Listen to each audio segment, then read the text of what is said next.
He didn't come home late that night. He came home loud. The front doors of the Moretti mansion swung open like he owned the whole world, which, for a long time, he believed he did. Lucien Moretti walked in with his hand pressed flat against the lower back of a woman who was not his wife, a woman whose belly curved gently beneath a silk dress, a woman who was smiling the way people smile when they've already won something they haven't earned. Elena was standing at the top of the staircase, 6 months pregnant, holding the banister, watching. And Lucien looked up at her, the mother of his child, the woman who had stood beside him through things no human being should ever have to witness. And he said, without lowering his voice, without a single flicker of shame, "Celeste is carrying my child. She'll be staying here now. I expect you to handle this like an adult." The room went silent the way rooms go silent before something irreversible happens. If you were standing in that foyer, what would you have done? Before we go further, if stories like this one hit you somewhere deep, please take 2 seconds and subscribe to this channel. Hit that like button and drop a comment below telling me what city or country you're watching from. I want to see how far this story travels. Now, let's go back to that staircase. Elena Moretti had not always been a woman who moved quietly through the world. There was a time, before the marriage, before Manhattan, before she understood what kind of man she had chosen, when she laughed too loud at dinner tables and argued with her father about politics, and drove too fast on highway ramps just because speed made her feel alive. She had been stubborn and sharp-tongued and entirely too trusting of her own instincts, which was both her greatest strength and the flaw that eventually delivered her into the arms of Lucien Moretti. She had been 26 when they met. He had been 34, and he carried himself the way men carry themselves when the world has never once told them no. Not arrogance, exactly. Something quieter and more dangerous than arrogance. A kind of certainty. Like gravity. You didn't notice it until you were already falling. Her father had warned her. Her older brother Marco had warned her. Even her college roommate, who was not a particularly perceptive woman, had pulled her aside at the engagement party and said, very softly, "Elena, that man is not afraid of anything, and men who aren't afraid of anything are afraid of love." Elena had laughed it off. She had been in love the way young women are in love when they have never been truly hurt, completely, recklessly, without any emergency exits in sight. 7 years later, standing at the top of that staircase with her hand pressed to the curve of her pregnant belly, she finally understood what her roommate had meant. She had been afraid once of losing him. She wasn't afraid anymore. The foyer of the Moretti mansion was large enough to swallow a small apartment whole. White marble floors. A chandelier that cost more than most people made in 5 years.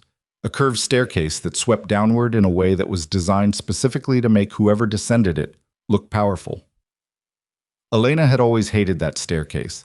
She stood at the top of it now and watched the two of them, Lucien in his charcoal coat, Celeste in that impossible silk dress, and she did something no one in that room expected.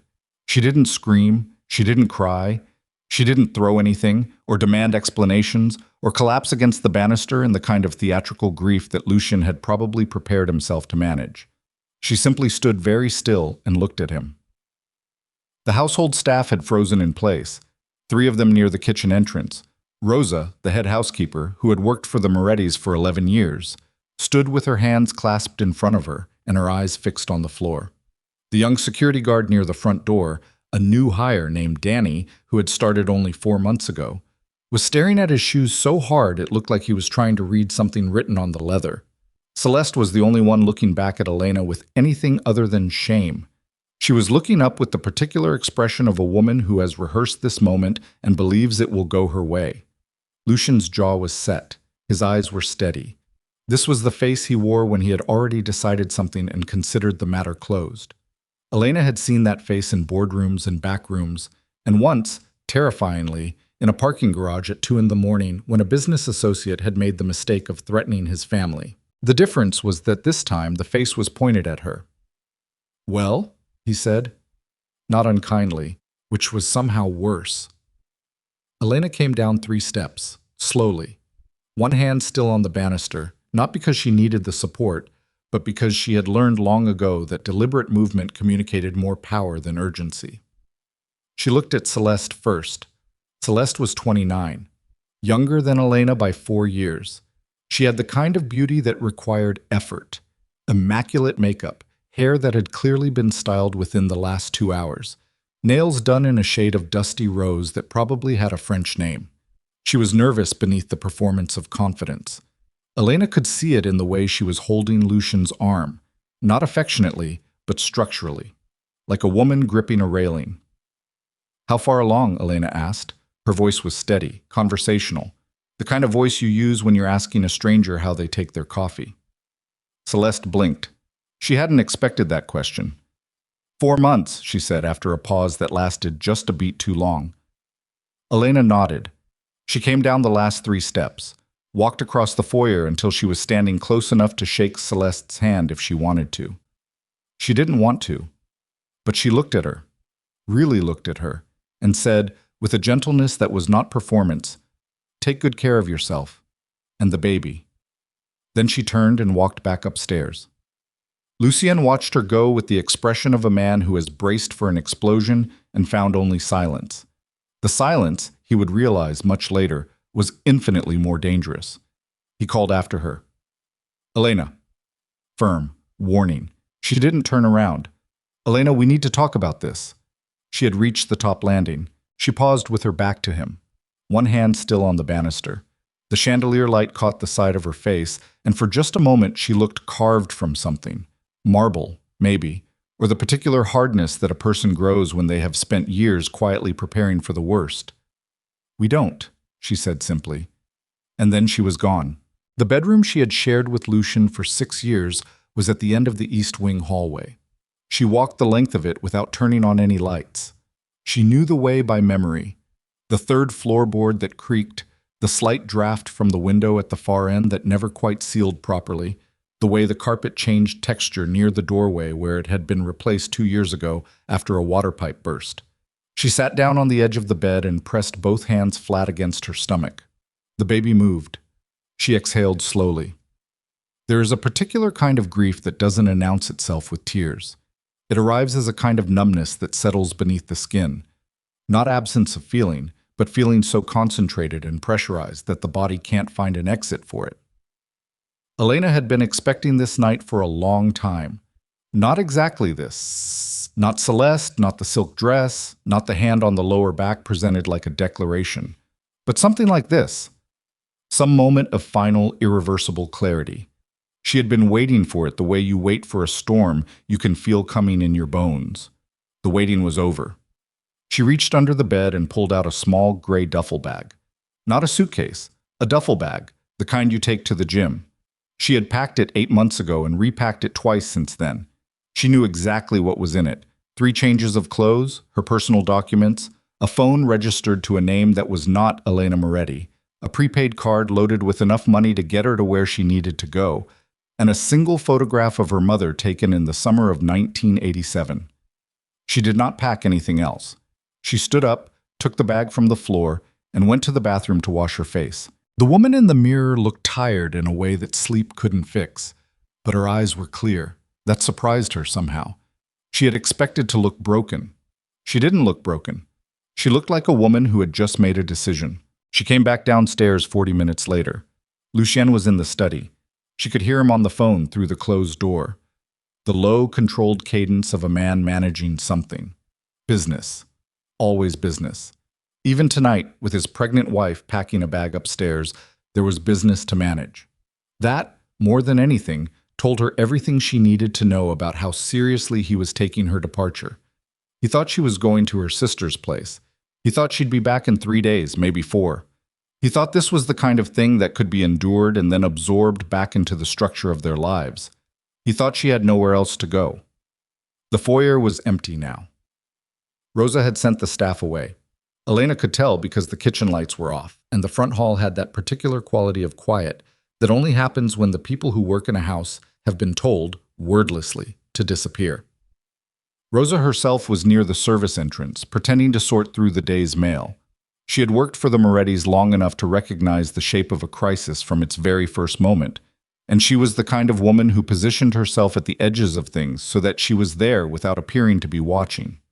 She looked up when she heard Elena's footsteps on the stairs. Elena came down slowly. She had put on her coat.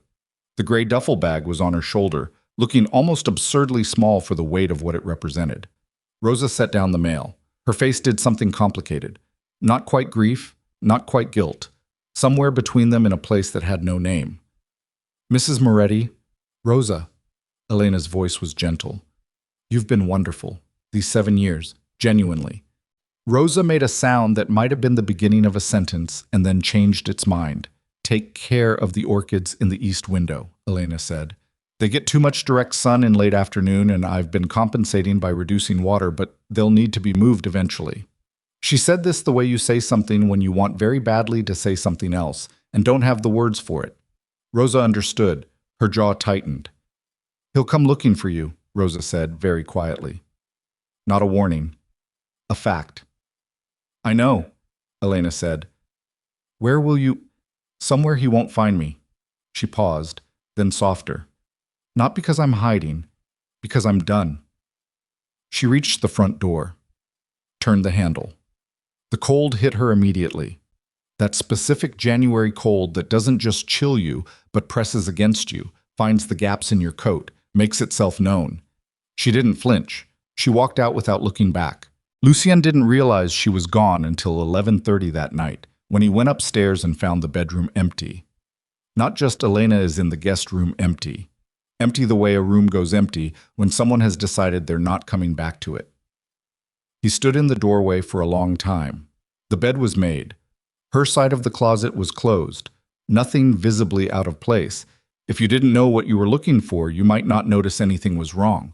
But Lucien had spent 20 years building a criminal empire by noticing things other people missed. And what he noticed now was the absence of the small things. The book on the nightstand that was always there, bookmarked somewhere in the middle. The glass of water she kept on her side. The reading glasses she refused to admit she needed and always left on the pillow. Gone. All of it. Gone the way things go when someone has been planning a departure for a very long time.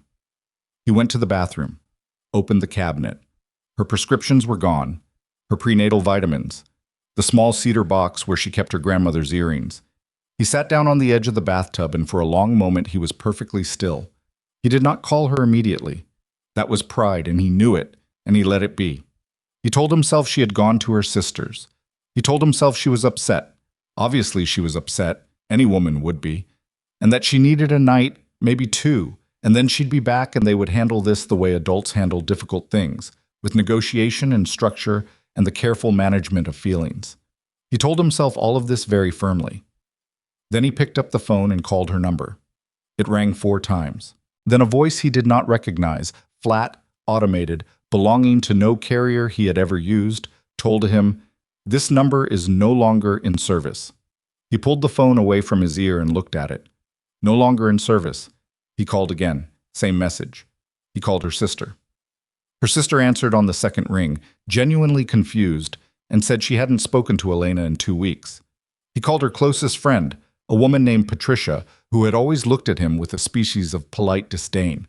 And Patricia said, with a precision that told him she was lying, that she had no idea where Elena was. He set the phone down on the bathroom counter. And for the first time in a very long time, Lucien Moretti felt something that he didn't have a word for. Something that started in the chest and expanded outward, not like anger, which he knew how to manage, but like a structural failure. The sensation of something load-bearing quietly giving way. He didn't sleep that night. Celeste knocked on the bedroom door at 2 in the morning. He didn't answer. She knocked again, softer, and said his name. He sat in the dark on his side of the bed and did not move. By morning, he had convinced himself it was fine. Elena would surface. She always had somewhere to be and someone who knew where she was, and he had enough resources to find anyone in any city in the country within 48 hours if he needed to. He made calls. 12 hours later, his best investigator, a man named Carver, who had located a federal witness in protective custody 2 years prior, came back to him with nothing. No credit card activity. No hotel check-ins under her name or any variant of it. No car rental. No flight out of JFK, LaGuardia, or Newark under Elena Moretti or Elena Vasquez, which was her maiden name. Nothing. Like she had simply ceased to exist. Lucien sat across from Carver in his study and said very slowly, "That's not possible." Carver, who was a careful man who had survived 20 years in a very dangerous profession, specifically by not saying things that made powerful men feel stupid, said only, "She's been planning this for a while, Mr. Moretti. This isn't spontaneous. Whoever helped her, they knew what they were doing." "She doesn't have that kind of help." Carver said nothing, which was, in its own way, a very direct response. Lucien walked to the window. Manhattan spread out beneath him, gray and cold and indifferent in the January morning. He had always found the city clarifying to us. There was something about its scale that made his own problems feel manageable, solvable, part of the ordinary machinery of a world that functioned on pressure and leverage. Today it looked different.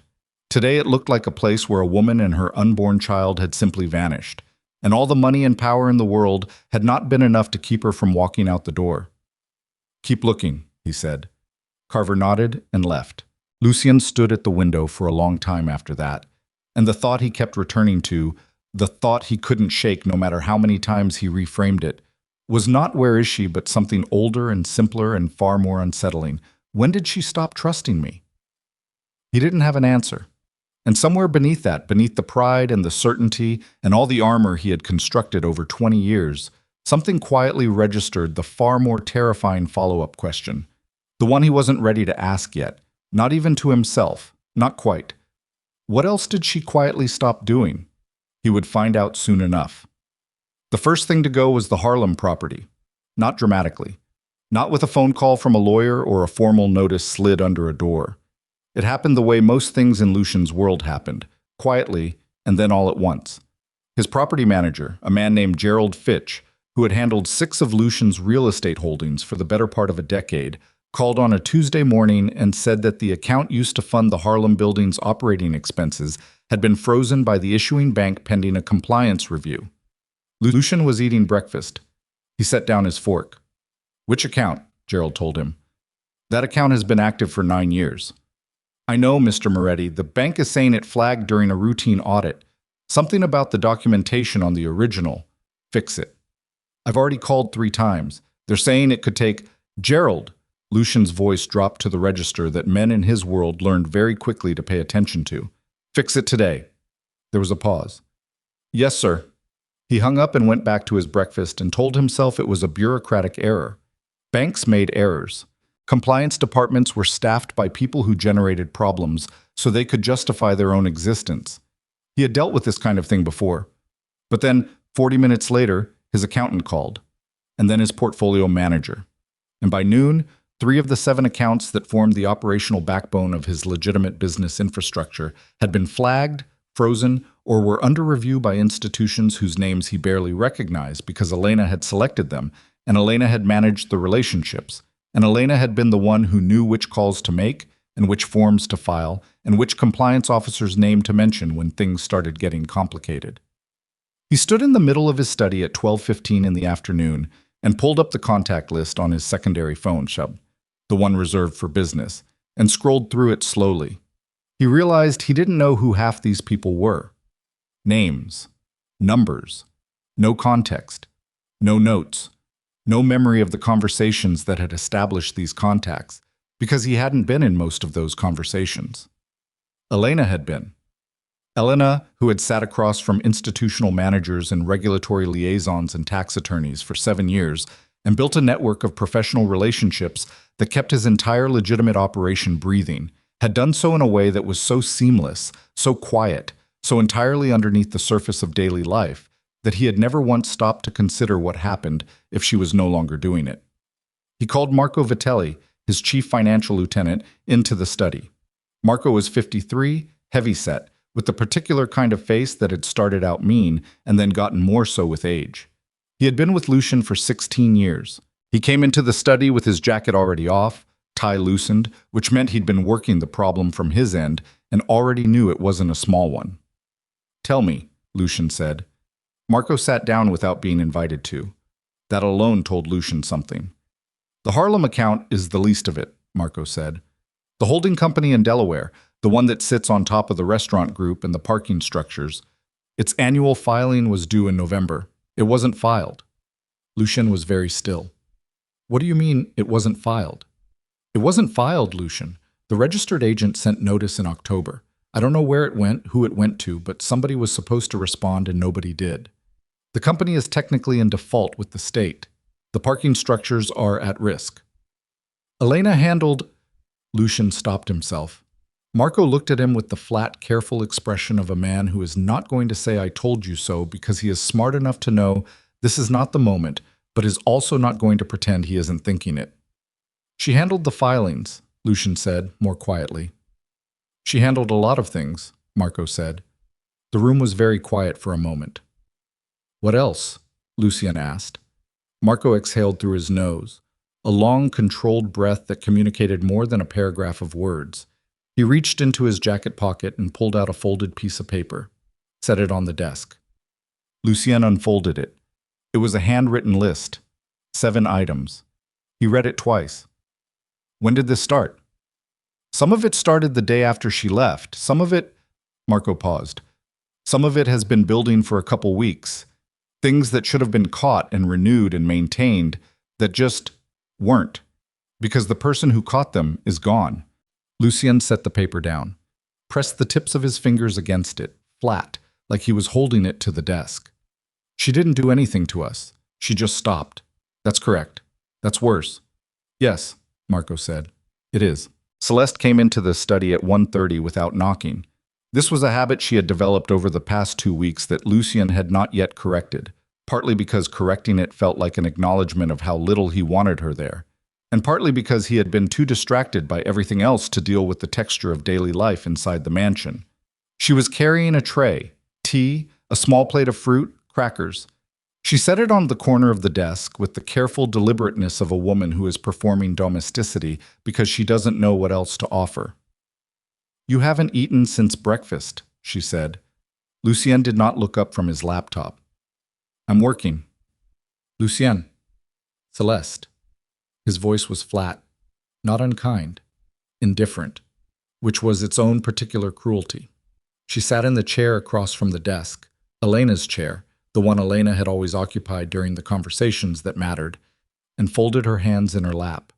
She was wearing a cream-colored sweater dress that probably cost $800 and looked like something Elena would never have worn. I heard you on the phone this morning, she said, with the accountant.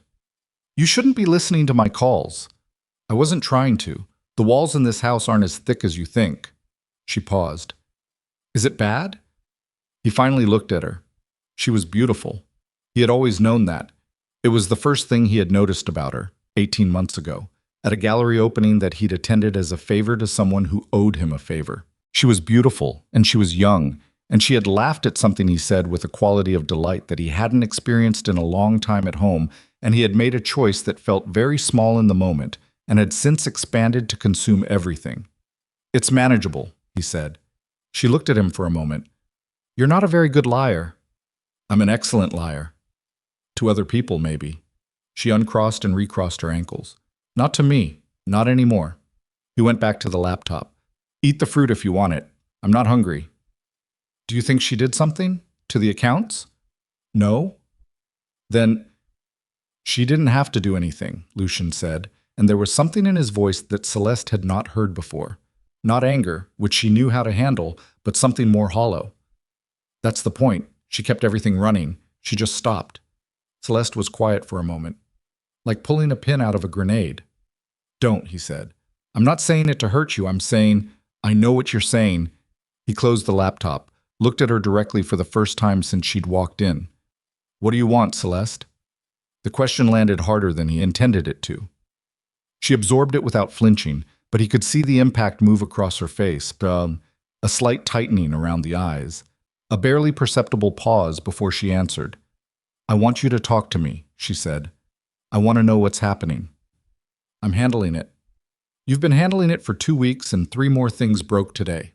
She leaned forward slightly. I'm not stupid, Lucien. I know I'm not Elena. I know I don't understand your business the way she did. But I'm carrying your child, and I'm in this house, and I need to know if I need to be afraid. He looked at her. There was something very honest in what she'd just said, more honest than anything they'd said to each other in months. And for a moment, just a moment, the distance between them contracted into something almost human. You don't need to be afraid, he said. Not yet. It wasn't the most reassuring thing he could have said, but it was the truth, and she seemed to recognize that because she nodded slowly and didn't push further. She stood up and left the tray on the desk and walked out, and Lucian sat in the quiet of his study and thought about what not yet actually meant. He found out about the Salerno meeting on a Thursday. The Salernos were the closest thing Lucian had to business equals in the northeastern corridor, a family that operated primarily in New Jersey and had, over the years, developed a careful working relationship with the Moretti organization based on mutual territory agreements and shared financial infrastructure. They weren't friends.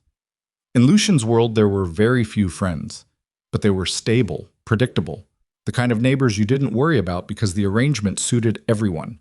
His contact within the Salerno organization was a man named Dino Ferrucci, who called on Thursday afternoon and said, without excessive preamble, "There's a meeting happening, Saturday. The Calabrese people will be there, possibly the Rinaldi crew from Philadelphia." Lucian leaned back in his chair. And? And you're not invited. The silence that followed had weight to it. Physical weight, the kind that presses on the chest.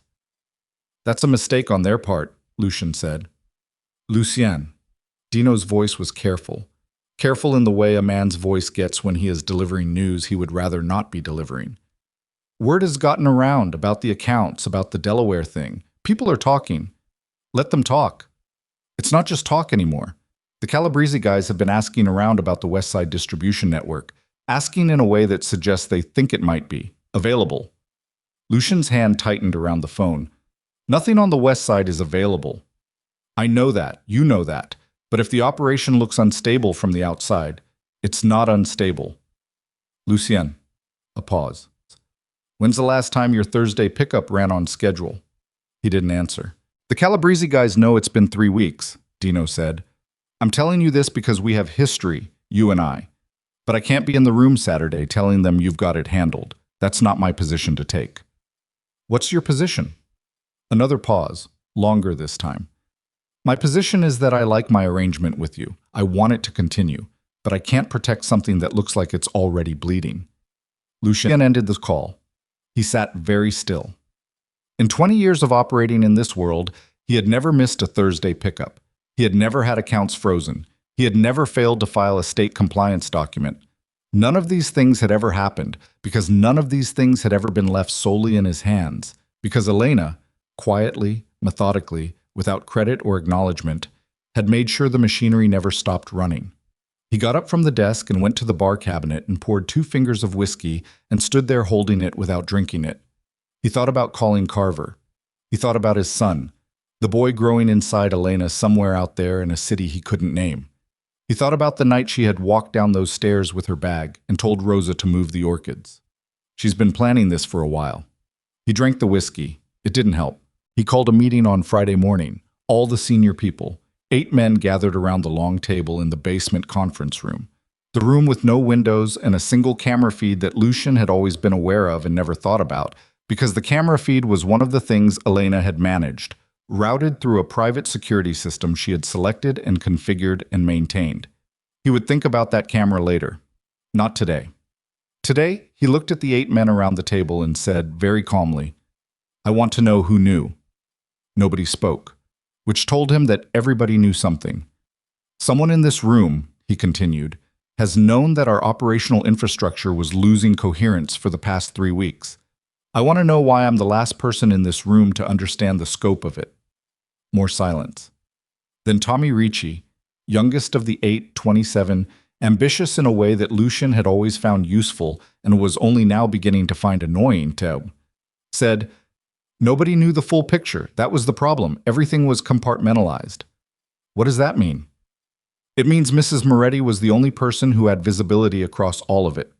Tommy said it carefully, not accusatorially, just as fact. "She didn't share the filing calendars. She didn't share the compliance contacts. She managed the bank relationships herself. Any one of us could see our piece. Nobody else could see the whole thing." Lucian looked at him. "You're telling me my wife was the only person who understood how my legitimate operation functioned?"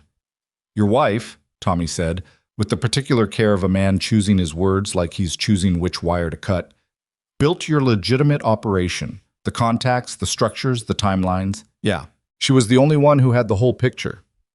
The room was very quiet. Marco, at the far end of the table, was looking at his clasped hands. The others were looking at various fixed points: the table, the wall, somewhere neutral. The discipline of men who have learned that certain rooms require you to be invisible even when you're sitting in them. Lucian said, "And none of you thought to flag this while she was still here." Nobody answered. He stood up. "Get out!" They filed out without a word. Tommy laughed and Lucian caught his arm as he passed. "You said she built it," Lucian said quietly. Tommy looked at him steadily. "Yes. She built something I couldn't run without her, and I never knew." Tommy held his gaze for a moment, then very carefully, "Mr. Moretti, did you ever ask?" Lucien let go of his arm. Tommy left.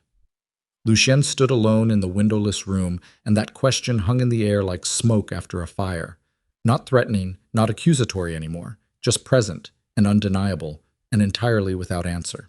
The man who came to the mansion on a Sunday evening was not someone Lucian had summoned. His name was Victor Hale. He was 58 years old, worked as a senior investigator for the Financial Crimes Enforcement Network, and he arrived with two other men in a gray sedan and knocked on the front door with the unhurried patience of someone who knows they have more time than you do.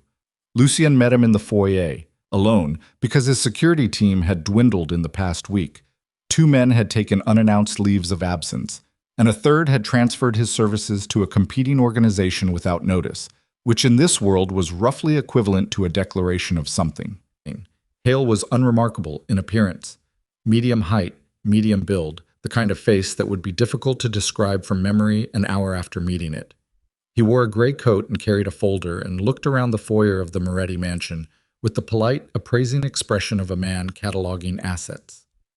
"Mr. Moretti," he said, "thank you for seeing us." "I don't remember having a choice," Lucian said. "You always have a choice." Hale smiled briefly. "That's actually what I'm here to talk about." They sat in the front sitting room, not the study. Lucian was not letting him in the study.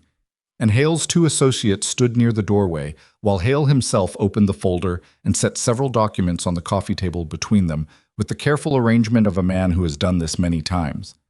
"We've been building a picture," Hale said, "of the financial architecture supporting several organizations in the northeastern corridor. It's a complicated picture, lots of layers. Whoever designed the layering was very good at their job." Lucian said nothing. "Interestingly," Hale continued, "some of those layers have recently developed. Gaps, compliance failures, expired structures, accounts that were properly maintained for years and then, very abruptly, stopped being maintained. As if the person responsible for maintaining them simply wasn't doing it anymore." He looked at Lucian with mild professional interest. "You're a married man, Mr. Moretti." "I am." "How is Mrs. Moretti?" The question was so precise and so entirely without innocence that for a moment Lucian just sat with it. A man with his experience knew exactly what that question meant. It meant, we know. We may not be able to prove all of it, but we know what her role was, and we know she's gone, and we're here because the gaps she left behind are now visible from the outside. "My wife is well," Lucian said evenly. "Good to hear." Hale gathered his documents. "We'll be in touch." He stood, nodded politely, and left with his two associates the way he had come, unhurried, certain, in no particular rush. Lucien sat in the sitting room long after the gray sedan had pulled away from the curb. The room was cold. He hadn't noticed it before, but the room was distinctly cold. The kind of cold that comes from a house that's been running on lower heat than usual because the person who managed the household accounts had left and the automatic payment on the utility management system had lapsed. It was such a small thing, such an absurdly small thing, and yet sitting in that cold room in his empty mansion, that small thing pressed against him with more weight than 20 years of threats from rival families, law enforcement pressure, and the accumulated violence of a life lived sideways had ever managed to produce. Because it wasn't just the utility account, it was everything. Every small, invisible, unremarked upon task that Elena had performed daily for 7 years. The filing and the maintenance and the relationship management and the scheduling and the compliance and the 100 tiny acts of administrative intelligence that had kept the legitimate face of his empire not just functioning but thriving. All of it was gone. Not stolen, not sabotaged, simply stopped. And the empire, which had looked impenetrable from the outside, was beginning to show the world exactly how much of its strength had been borrowed from a woman who had quietly decided on a cold January night to stop lending it. He picked up his phone. I was going to call Carver. He was going to tell him to double the resources on finding Elena. Money, contacts, every tool available. But his thumb hovered over the name for a long moment before pressing it, because a thought arrived that he couldn't push away. If she's smart enough to build what she built, and she is, then she's smart enough to have anticipated this call. She's anticipated everything. She's been 3 steps ahead of every move I'm going to make, because she spent 3 years watching me make every move and she knows exactly how I think. He put the phone down. He walked to the window. The Manhattan skyline blinked at him through the January dark, indifferent as always, full of people living lives that did not include him. And somewhere out there, in some city he couldn't name, in some apartment he couldn't picture, with a bag she'd packed 8 months ago and a phone registered to a name he'd never heard, Elena Moretti was putting her feet up, rubbing her pregnant belly, and waiting. Not running. Waiting. Because she didn't need to run from a man who had already lost the most important battle before he realized there was one being fought. The front door of the mansion opened behind him, Celeste's footsteps on the marble. She stopped somewhere near the staircase. Lucienne? Her voice was different tonight, quieter, stripped of the performance he'd grown used to. Who were those men? He kept looking out the window. Federal investigators. A long silence. Lucienne. Just his name. But the way she said it this time held something genuine in it.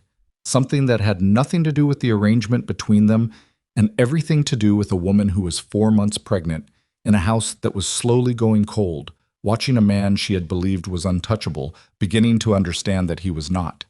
He turned around.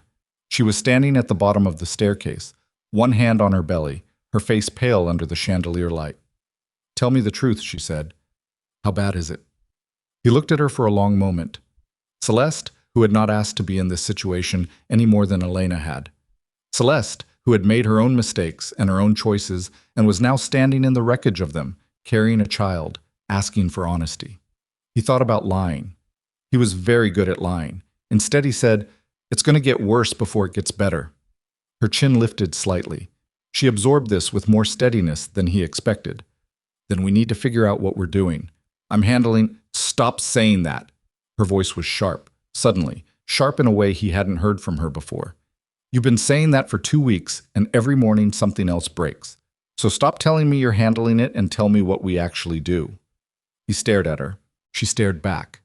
And in that moment, in the cold foyer of the crumbling mansion, with federal investigators already gone and rival families already circling and every account and filing and carefully maintained structure beginning to dissolve without the hands that had held them together, Lucienne Moretti had his first completely honest conversation with the woman he had brought into his home, and what they said to each other in that conversation was neither comfortable nor gentle, but it was real.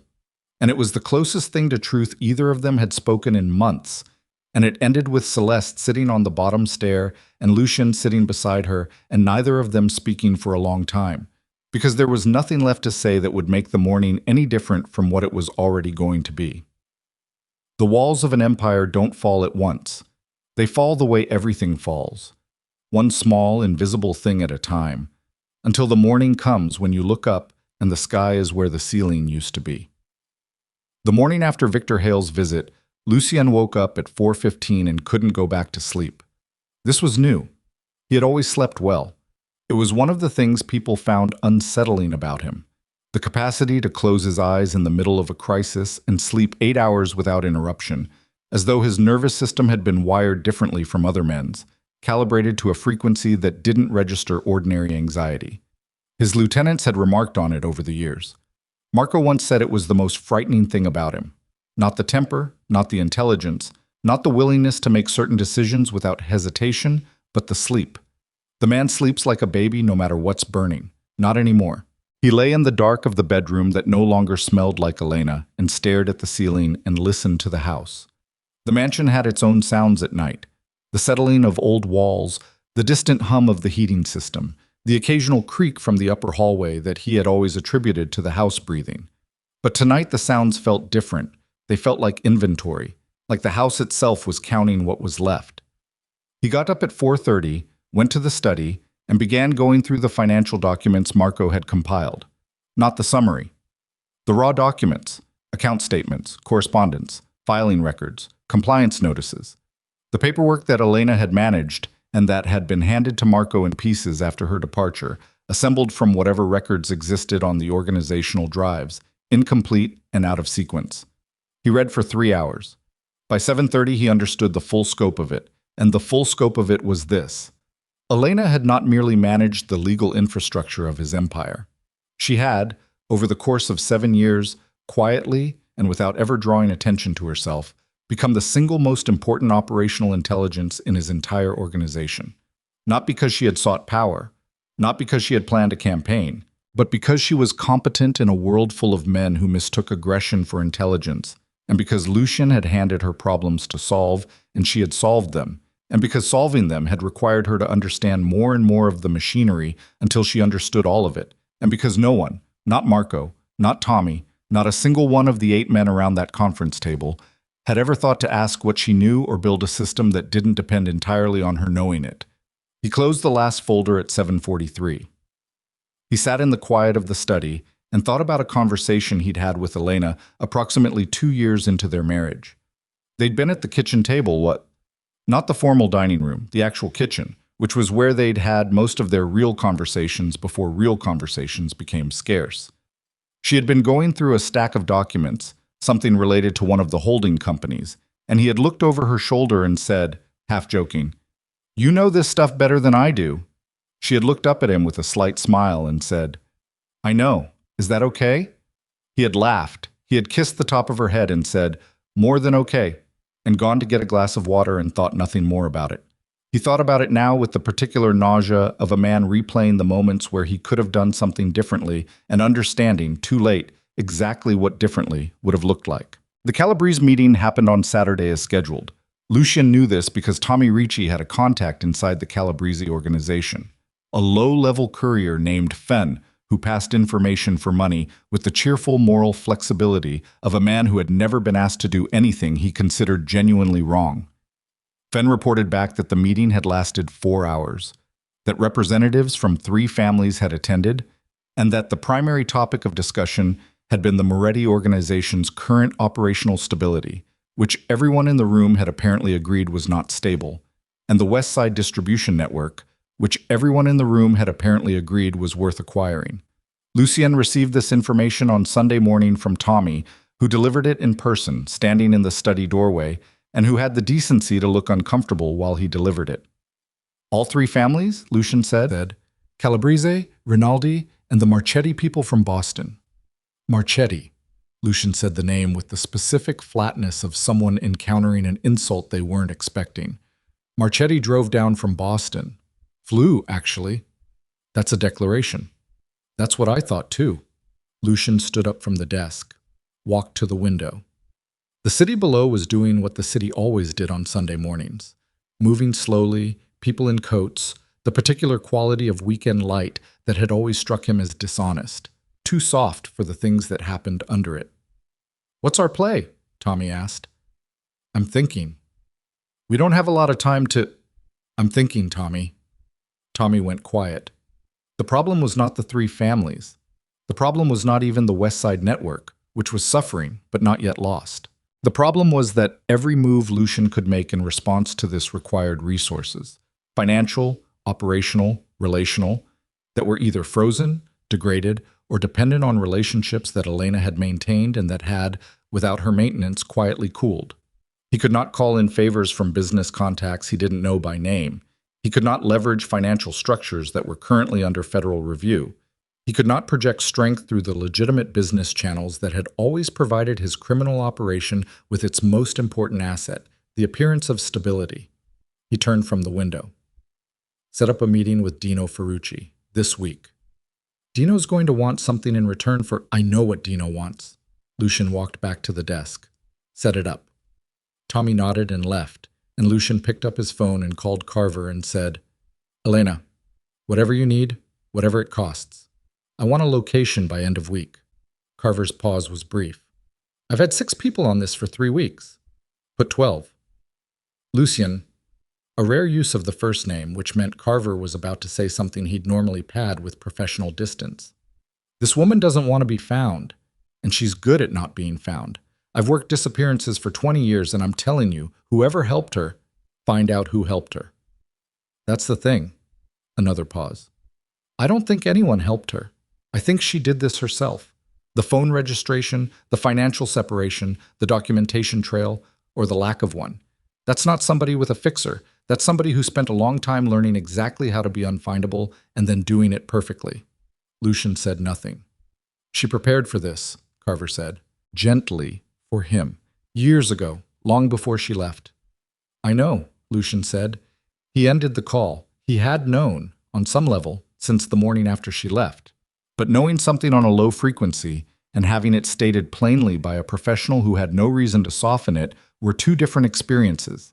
And the difference between them was the difference between a bruise and a fracture. The federal subpoena arrived on Tuesday. It came not through the front door but through his attorney, a man named Gerald Park, who had represented Lucien's interests for 11 years, and who called at 8 in the morning and said, in the voice of a man who has slept badly, "We need to meet, today, not on the phone." They met at Park's office in Midtown. Lucien arrived without a security detail, which he had not done in 8 years because his security detail was currently reduced to 2 men and both of them were needed at the mansion. Park's office was on the 32nd floor, clean and minimal in a way that communicated seriousness without effort. Park himself was 61, Korean-American, with close-cropped gray hair and the kind of face that had learned very early to show nothing in a professional context. He had handled things for Lucien that he would carry to his grave and had done so without complaint, and the fact that his face was showing something now, not quite fear, but the specific expression of a man who has just encountered a wall where he expected a door, told Lucien that this was not ordinary. Park slid a document across the desk without preamble. Lucien picked it up. It was a grand jury subpoena. Broad, thorough, going back 9 years. Financial records, communications, property transactions, corporate filings. The list of requested materials ran to 4 pages. How broad is their investigation? Lucien asked. Broader than anything I've seen directed at your organization, Park said. This isn't a fishing expedition. They have a target. They have a picture. They're filling in details they already know the shape of. What details? Park folded his hands on the desk. The shell company structure, the layering, the way the legitimate holdings interact with the operational funding. Whoever briefed their investigative team understood the architecture from the inside. Lucien looked up from the document. Park held his gaze steadily. I'm not saying anything. I'm telling you what the subpoena reflects. Someone briefed them.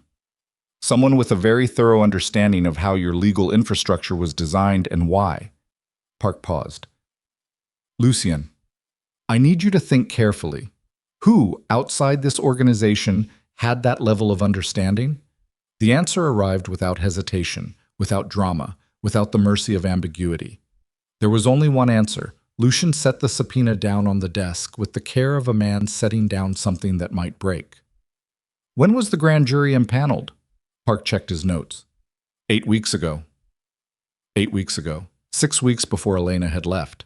Which meant, and he sat with this arithmetic for a moment, feeling it move through him like cold water, which meant that whatever Elena had provided or allowed to become available had been provided or allowed before the night in the foyer.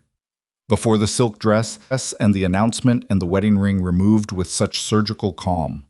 She had not acted in the heat of betrayal. She had acted from a position she had been constructing, quietly, for a very long time. She didn't betray me, Lucien said, and his voice was almost uninflected.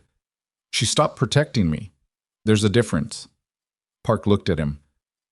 Legally speaking, that distinction may not. I know what it means legally. He stood up. What do we do? We respond to the subpoena. We produce what we must.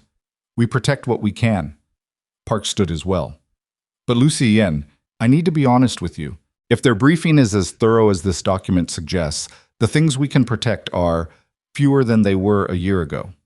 Lucien nodded once, took the subpoena from the desk and folded it and put it in his jacket pocket. One more thing, Park said. Lucien stopped at the door. The Harlem property, the parking structures, the restaurant group, Park's voice was careful. "They're all referenced, by name, with specific transaction dates going back to the original acquisitions." He paused. "Those dates and structures were not public. They were in internal documents." Lucian stood with his hand on the door frame. "Internal documents that would have been accessible to—" "I heard you," Lucian said. He walked out. He sat in the back of his car for 40 minutes outside Park's building without telling his driver to go anywhere. The driver, a man named Curtis who had been with him for 6 years, did not ask. Curtis had a talent for silence that Lucian had always valued, and valued now with an intensity that was close to gratitude. He thought about Elena building something carefully and quietly over years. He thought about her sitting at that kitchen table with a stack of documents, looking up at him and saying, "I know. Is that okay?" He thought about every time he had handed her something to handle because she was better at handling it than anyone else he knew, and he thought about what it meant that he had handed her that, not just the task, but the knowledge, the access, the complete understanding of how everything fit together, and never once asked himself what she would do with it if he gave her a reason to stop being loyal. She had never asked for a reason. He had given her one anyway. His phone buzzed. "Marco." He answered. "We have a problem," Marco said. "I know about the subpoena." "Not the subpoena." A pause. "Sal Benedetti just walked into the West Side warehouse with 6 of the Calabrese crew." Lucian sat very still. "What do you mean walked in?" "I mean they walked in, Lucian, through the front door, like they owned it. Our guys called me because they didn't know what to do. Benedetti said he was there to discuss a transition of management." A transition. That's the word he used. The West Side warehouse. 3 years of building that operation. The distribution network that fed 12 downstream contacts and generated more reliable monthly revenue than anything else he ran. Sal Benedetti, who was the Calabrese family's operational chief and who had, until 3 weeks ago, addressed Lucian with the careful respect of a man who understood the power differential clearly, had walked into that warehouse as if the differential no longer existed. Because, Lucian realized with a clarity that was almost physical, it might not. "Where are you?" Lucian asked. 15 minutes from the warehouse." "Don't go there." "Lucien." "Marco." His voice was very quiet. "Do not go to that warehouse. Call our guys out. Tell them to leave." A long silence. "If we pull out, we're conceding. If we go in, we start a war we don't have the resources to finish. Not right now. Not today." He exhaled. "Call them out." Another silence. This one had weight in it. The weight of 16 years of association, of a man processing the fact that the person he had followed without question was making a retreat. "Okay," Marco said finally. "Okay." Lucien ended the call. He looked out the window at the midtown street. People moving in all directions. A woman with a stroller. A man eating a sandwich over a trash can. A bicycle messenger threading between cabs with the focused intensity of someone whose entire world was the next 20 feet. He thought, "I have lost the West Side warehouse." He said it to himself plainly, without softening it. The warehouse was gone. The distribution network would follow within weeks. The Calabrese family had moved because they had assessed his position and determined that the cost of moving was less than the cost of waiting. They were right, and the reason they were right was not because Lucien had made a strategic error. It was not because his criminal operation had been outmaneuvered or out-resourced or outfought.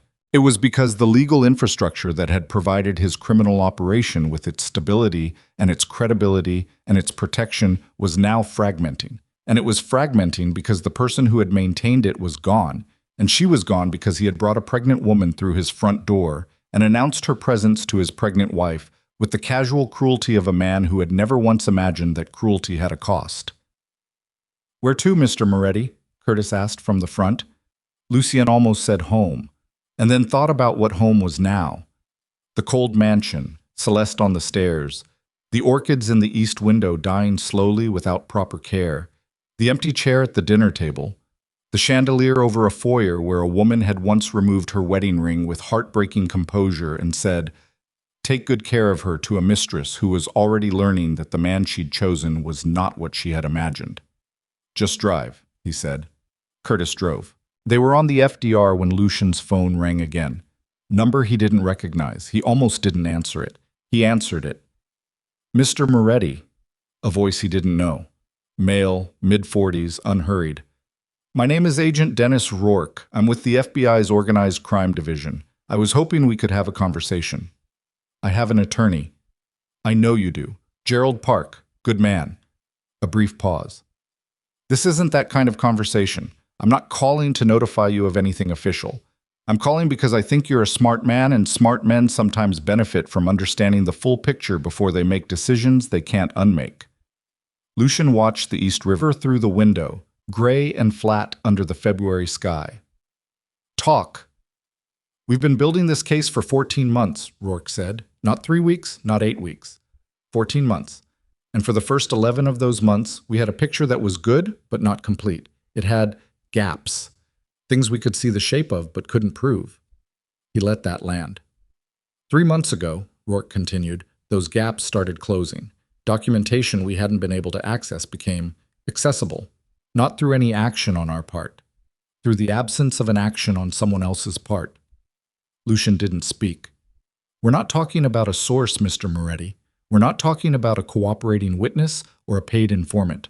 We're talking about a woman who spent years maintaining certain protections and then, for reasons I imagine you understand better than I do, stopped maintaining them. The result was the same as if she'd handed us the files directly. Maybe more so, because what she left behind wasn't selected evidence. It was everything, the whole architecture, exposed. Curtis was still driving. The river was gone now, replaced by the gray buildings of the Lower East Side sliding past. Why are you telling me this? Lucian asked. Because I want you to understand the scope, Rourke said.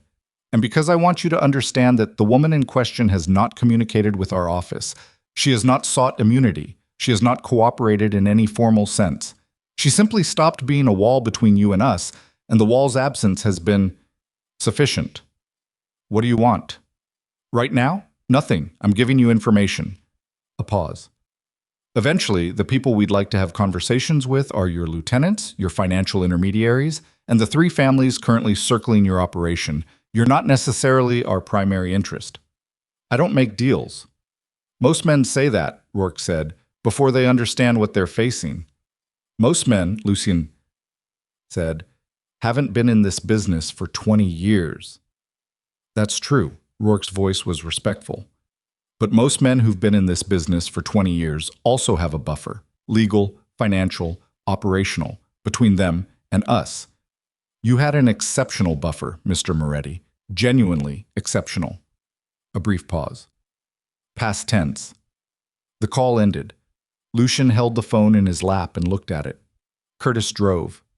Outside, the city moved on with magnificent indifference, and somewhere in it, in some apartment, in some quiet room, a woman was raising his son and building a life with the patience of someone who had never needed the empire to survive, who had brought her own foundation to the marriage and had simply, quietly, taken it back when the marriage stopped deserving it. He thought about what Rourke had said. She simply stopped being a wall between you and us, not a weapon, not an informant, not an act of revenge, a wall. He had never thought of her that way. He had never thought of her as protection. He had thought of her as his wife, his partner in the legal sense, the woman who handled the parts of his life he found tedious. He had thought of her in terms of what she did for him, which was the particular blindness of a man who has never had to imagine what would happen if the things done for him simply stopped. He knew now. He got back to the mansion at 3 in the afternoon. Celeste was in the kitchen. She had been cooking, actually cooking, not directing the remaining staff, but standing at the stove herself, with a dish towel over her shoulder and a pot of something that smelled like garlic and tomatoes. She looked up when he came in, looked at his face, set down the wooden spoon. How bad, she said. He sat down at the kitchen table, the same table where he and Elena had had their real conversations. He hadn't sat at it since Elena left. They've been building the case for 14 months, he said. Celeste was very still. The gaps in their evidence closed when Elena left. Not because she gave them anything, because she stopped preventing them from seeing what was already there. Celeste sat down slowly across from him. One of the 3 families took the West Side warehouse this morning, he continued. The Delaware Holding Company is in default. 3 accounts are frozen. My attorney believes the subpoena reflects someone who knew the inside architecture completely.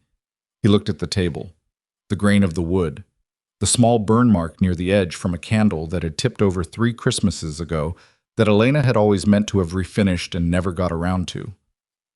"Lucien," Celeste said. Her voice was very different now from the voice she'd used in the foyer 2 weeks ago. No performance in it, no positioning. Just a woman at a table talking to a man. "What are you going to do?" He looked at her. For a long moment he said nothing, and in that nothing was everything he couldn't say. The grief, and the fury, and the understanding that had come too late. And the recognition that there was no move available to him that didn't require him to become a different kind of man from the one he had been. "I don't know yet," he said. And then, because it was true, and because there was no point anymore in performing certainty he didn't have, "For the first time in 20 years, I genuinely don't know." Celeste looked at him with those clear eyes that had once struck him as the most beautiful thing about her, and that now struck him as the most human thing about her, and she said, "Then maybe that's where you start." He didn't answer. Outside the kitchen window, the afternoon light was failing, going the particular gray gold of late winter in New York, the kind of light that makes everything look both beautiful and exhausted. And in it, the kitchen felt very small, and Lucien Moretti felt very small inside it, and the empire that had taken 20 years to build and 7 years to depend on a woman he had never truly seen was making its final sounds. Not a crash, not an explosion, but the slow, inevitable creak of something enormous and rotten, finally admitting to the weight it could no longer carry. He pressed both hands flat on the kitchen table and felt the wood grain under his palms, real, solid, indifferent, and understood that the man who had walked into this kitchen for 20 years was not going to be the man who walked out of it, because that man's world was gone, and what came next would require someone entirely new, or nothing at all. He didn't sleep again that night. Not the restless, ceiling-staring insomnia of the previous weeks. This was different. This was the wide-awake clarity of a man whose body has finally stopped pretending that rest is an option. He sat at the kitchen table until 2 in the morning and then moved to the study and sat there until 4, and then went upstairs and stood in the hallway outside the bedroom door and listened to the silence of the house and made a decision. Not a plan. Not yet. A decision, which is the thing that comes before a plan, the thing that determines whether a plan is even possible. The decision was this. He was not going to run. He had resources still. Not many. Not compared to 14 months ago, not compared to the life he had been living, but enough. Enough to disappear. Enough to buy new identities and relocate and build something smaller and quieter in a country without an extradition treaty. He knew men who had done it. He knew how it worked. He had in fact maintained a contingency for exactly this scenario in the form of an account in a jurisdiction that Elena had not managed, that he had established himself 11 years ago precisely because he believed in having an exit that no one else knew about. He could go. He stood in the upstairs hall at 4 in the morning and thought about going. Thought about it with genuine seriousness, traced the whole shape of it, the airport, the first stop, the second, the country at the end of it, and then thought about a 4-year-old boy he had never met who was growing up somewhere without knowing his father, and he put the contingency away. He went back downstairs. He picked up the phone and called Agent Rourke. At 4:17 in the morning, Rourke answered on the second ring, which told Lucien that Rourke had been expecting this call and had been sleeping with his phone close. "I want a conversation," Lucien said. "Not my attorney. You and me." "When?" "Today." A brief silence. 9 o'clock, Federal Plaza. "Somewhere else." Another silence. "There's a diner on Chambers Street, Greco's, 9:30. "I'll be there." He hung up. He sat in the quiet and thought about what he was about to do, and what it would cost, and who it would affect, and in what order. And then he stopped thinking about it, because thinking about it further would produce reasons not to do it, and he had already made the decision. "At 6 in the morning, Marco called. Lucien answered on the first ring.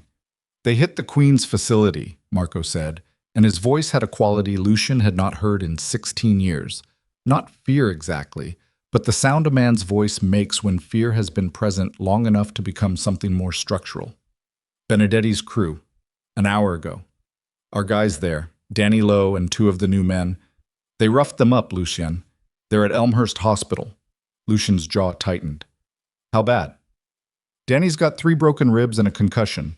The other 2 are worse. The facility? Gone. They took the inventory and trashed the rest. He gripped the phone, felt his teeth pressed together. In the old world, the world of 3 months ago, of last year, of the 20 years before the kitchen table conversation, this call would have been the beginning of a very specific and very final sequence of events. He knew exactly what that sequence looked like. He had initiated it before. He had been feared precisely because of how he initiated it and how thoroughly it concluded. He breathed through it. The rage was real, physical, sitting in his chest like a stone, and he let it be real without letting it speak. "Marco," he said, "tell me what you want to do." Nothing. Silence. Long enough that Lucian checked the phone to make sure the call hadn't dropped. "Say that again," Marco said. "We don't respond. Not to this." "Lucian, they put 3 of our guys in the hospital. If we don't respond, every crew from here to—" "I know what it means," Lucian said. "I know exactly what it means, and I'm telling you, nothing. Pull whatever's left out of Queens. Don't leave anybody exposed. You're surrendering the territory. I'm protecting our people. That's not— Lucian, that's not how this works. You know that's not how this works. If we don't push back, they'll take the Bronx facility next. And then— Marco. Flat, final. I have a meeting this morning. After the meeting, I'll explain everything. Until then, nothing. Do you understand me?" Another silence. When Marco spoke again, his voice had changed. Not angry. Something older than angry. "What kind of meeting?" "The kind I should have had 6 months ago." He hung up before Marco could respond. He dressed carefully. Not in the way he used to dress. Not the armor of the expensive suit and the particular authority of a man who has never had to consider how he is perceived. He put on a dark gray jacket, plain trousers, a white shirt without a tie. He looked in the mirror for a moment and didn't recognize himself, and then realized that not recognizing himself was probably accurate. Celeste was awake when he came downstairs, standing at the kitchen counter with a glass of water, still in the robe she'd worn the night before. She looked at him when he came in, looked at him the way a person looks when they're trying to read something they're not sure they have the vocabulary for. "You slept?" she said. "No." She looked at the jacket, the plain shirt. "Where are you going?" "To do something I can't undo." She set the glass down. Her hands were steady. "Is it going to make things better or worse?" "Both," he said. "For a long time. And then better." She looked at him for a long moment. He could see her processing it. The particular math of a woman 4 months pregnant in a house that was coming apart, calculating what both meant and in what order. "Okay," she said. That was all. Just okay. He had expected questions, resistance, the kind of fearful negotiation that the situation seemed to demand. Instead, she picked up her glass of water and said, "Okay," in the voice of someone who has been waiting for the person in front of them to make a decision and is simply relieved that a decision has been made. He nodded once, walked to the front door. "Lucienne." He turned. She was looking at him from the kitchen doorway, one hand pressed flat against the doorframe. "Whatever you did to Elena, don't do it to your kids, either of them." He stood with that for a moment, felt it land exactly where she'd aimed it. "Yeah," he said. He walked out. Greco's Diner on Chambers Street was the kind of place that had survived 50 years of Manhattan transformation by being aggressively indifferent to all of it. Same red vinyl booths, same chrome counter, same laminated menus, same particular smell of coffee and bacon grease, and something older. Underneath that no amount of cleaning had ever entirely reached. It was 7 blocks from Federal Plaza and 2 blocks from the courthouse, and had therefore, over the decades, hosted more uncomfortable conversations between opposing parties than most conference rooms in the city. Rourke was already there when Lucian arrived at 9:28, booth in the back, coffee in front of him. No visible associate, though Lucian clocked a man at the counter reading a newspaper with the specific stillness of someone who was not reading a newspaper, and another near the door studying his phone with equal implausibility. He slid into the booth across from Rourke. Rourke was younger in person than Lucian had imagined from the voice. Mid-40s, maybe, with dark circles and the kind of contained energy that comes from spending years working cases that move slowly. He had a plain face, watchful eyes, and a cup of coffee he hadn't touched.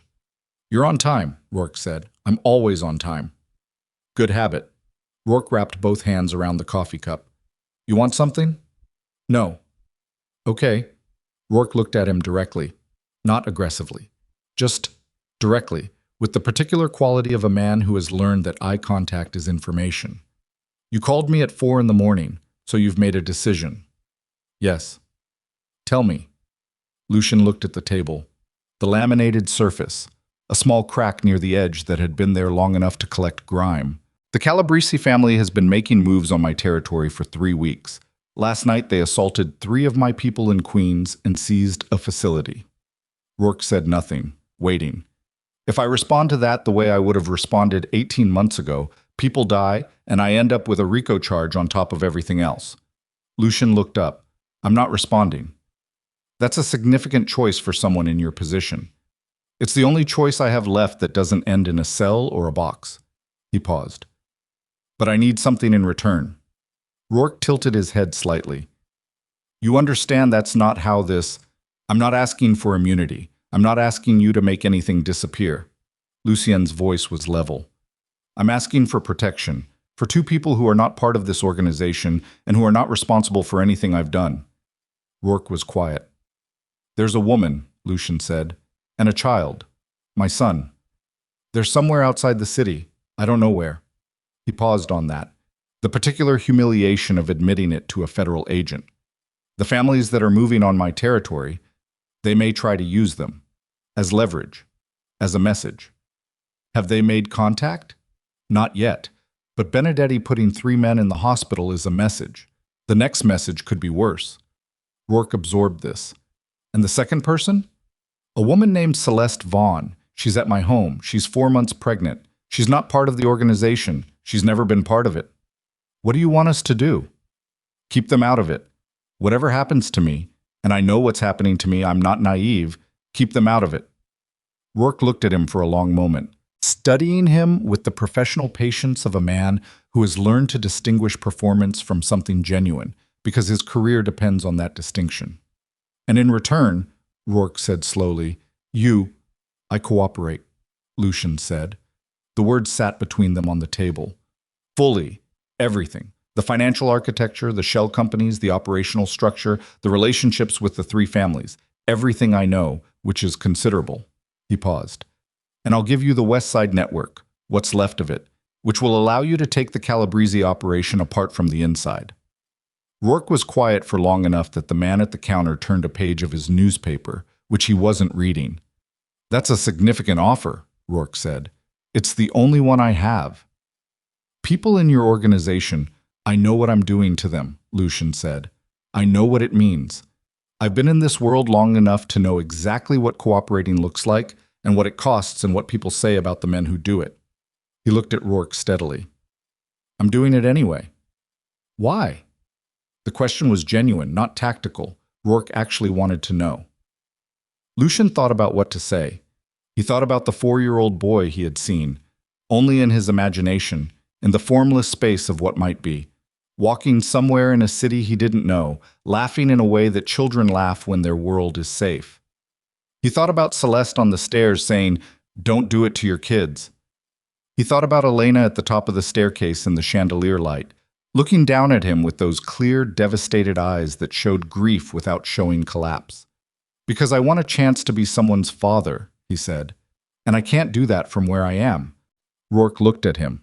That's it, Lucian said. That's the whole reason. I was back at the mansion by noon. Marco's car was in the driveway. That meant Marco had come in person, which meant Marco already knew something was wrong beyond what Lucian had told him on the phone, which meant someone inside the organization had been talking, and the information had traveled the way information travels when an empire starts losing its integrity, fast, and in all directions. He walked in the front door. Marco was in the study, standing, not sitting, which was its own statement. Close the door, Lucian said. Marco closed it, turned. His face was doing the thing it did when he was trying to control something very large and not entirely succeeding, a tightness around the jaw, the eyes slightly too still. You met with the feds, Marco said. Yes. Danny Lowe is in the hospital with 3 broken ribs, and you met with Marco. Lucian sat down at the desk. Sit down. I don't want to sit down. I know. Sit down anyway. Marco stood for another moment, the specific stubbornness of a man whose loyalty is transforming in real time into something less clear, and then sat. Lucian told him everything, not the outline, not a managed version, everything. The conversation with Rourke, the scope of what he'd offered, what he expected to happen next and over the following months, and what it would mean for the organization and for the men in it. He spoke for 11 minutes. Marco didn't interrupt once. When Lucian finished, the room was very quiet. Marco's hands were clasped on his knees. He was looking at a fixed point somewhere below and to the left of the desk. Not at Lucien, not at the floor, at some middle distance that had no physical location.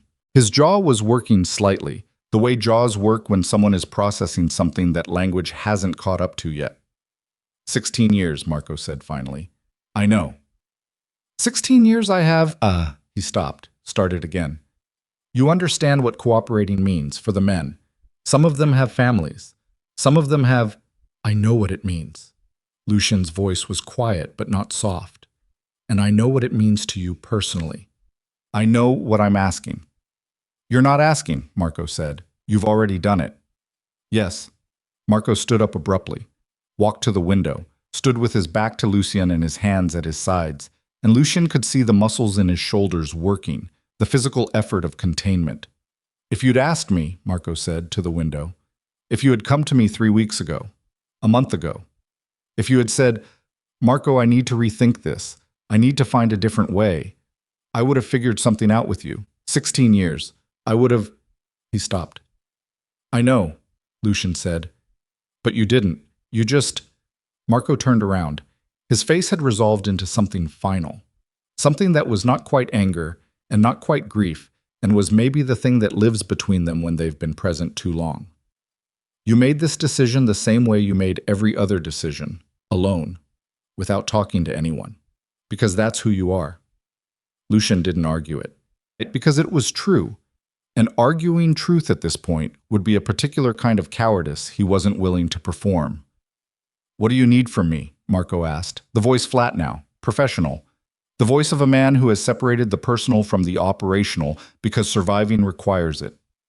Nothing, Lucian said. I need you to walk away, cleanly, before this gets formal. Take your family and… Don't tell me what to do with my family. Marco, don't. He picked up his jacket from the back of the chair, shrugged it on, straightened the collar with the precise, habitual movements of a man doing something familiar to steady himself. I'll figure out my own exit. He walked to the door. I'm sorry, Lucian said. Marco stopped with his hand on the door frame, didn't turn around. Save it for someone who has the time to do something with it. He walked out. The front door of the mansion opened and closed. Lucien sat at the desk in the empty study and listened to Marco's car pull out of the driveway and understood that the last 17 years of his life had just driven away and were not coming back. Tommy came at 3. He didn't knock. He never knocked. He came through the side entrance the way he always did and walked into the study and sat down across from Lucien and looked at him with those young, ambitious eyes that had always reminded Lucien of himself at 27, and he said, Is it true? Yes. Tommy nodded slowly. The Calabrese people are going to find out. They'll find out tonight. I'm not trying to keep it quiet. When they find out, they're going to come here. They might. Lucien. Tommy leaned forward. If they come here, 2 guys in the driveway aren't going to be enough. I know. Then what?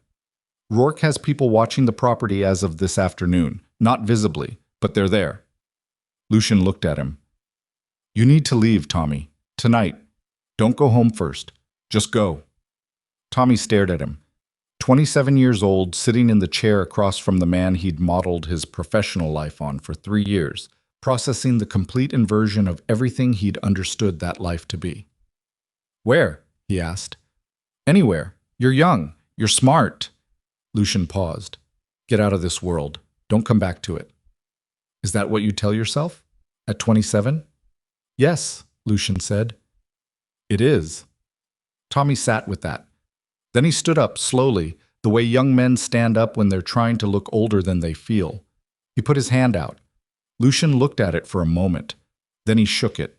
Tommy walked out without another word.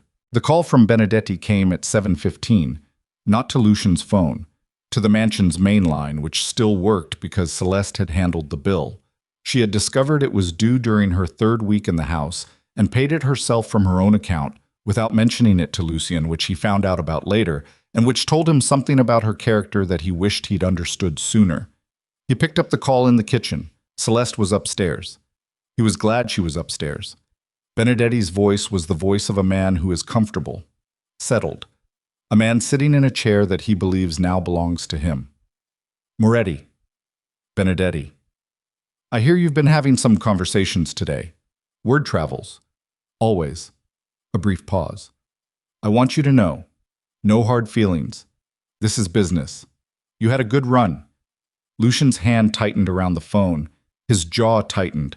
The rage was there, the same stone in the chest from the morning, and he breathed through it with the concentrated effort of a man lifting something very heavy and being very careful where he sets it down. You put 3 men in the hospital, Lucian said. My men, men who were doing jobs and not bothering you. Your men were in a facility that is now ours. They should have left when they were asked. They weren't asked. Moretti, say what you actually called to say, Sal. A different kind of pause. The pause of a man recalibrating because the conversation isn't going the way he expected. I called to tell you, whatever arrangements you're making with whoever you're making them with, they won't help you. Not from where you're sitting. You should have run when you had the chance. Maybe. Definitely. Benedetti's voice was flat. The families know what you're doing. They're not going to sit and wait for you to finish doing it. Is that a specific threat? It's a general observation. Then I'll make a general observation in return, Lucian said, and his voice had dropped to the register he almost never used anymore. The one from 20 years ago, from the beginning, from the version of himself that had built all of this from nothing, in the particular way things get built when you have nothing to lose. I've been in this world since before you had your first operation. I know where everything is, every facility, every account, every arrangement, every name. I know which judges you've paid and which law enforcement you've compromised and where the bodies are buried, figuratively and otherwise. I'm cooperating with the federal government as of this morning. Everything I know is going on the table. He paused. Come to my house if you want. It won't change any of that.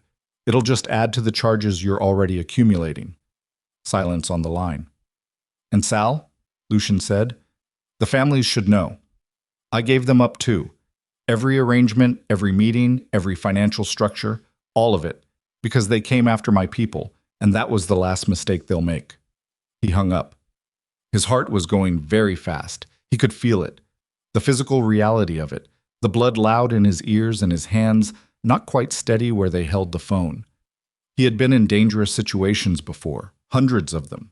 He had never once felt his own heartbeat the way he was feeling it now, because every previous dangerous situation had involved the armor of power, of resources, of men who stood between him and the consequence.